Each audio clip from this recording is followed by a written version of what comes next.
Ачхой Мартан, до времени вечернего намаза остались считанные минуты. В мечеть имени Баталхаджи Белхароева прибывают верующие. Все проводят время с пользой. Кто-то читает Коран, другие совершают сунна-молитвы. А тем временем в другой части святыни жители из числа добровольцев раскладывают еду для ифтара.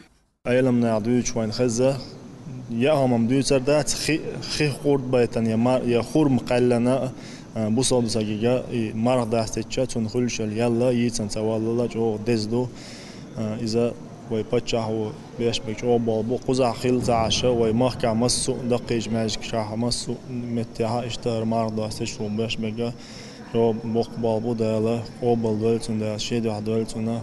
Основное блюдо сегодняшнего разговения – вареная курица с картошкой, разные салаты, фрукты и напитки. Кстати, меню меняется каждый вечер, готовят как минимум на 100 человек. Следуя хадису посланника Аллаха, да благословит его Аллах и приветствует, в котором говорится, что каждому, кто накормит постящегося, будет награда как за его пост, и не уменьшится награда постящегося. Мусульмане стремятся накормить как можно больше верующих и получать вознаграждение в месяц Рамадан.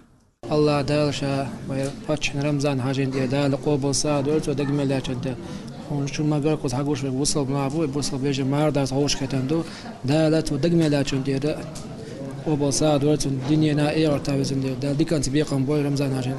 Благотворительные ифтары для верующих организовал общественный фонд имени первого президента Ахмата Хаджи Кадырова. Подобная акция проводится во всех крупных мечетях республики уже не первый год.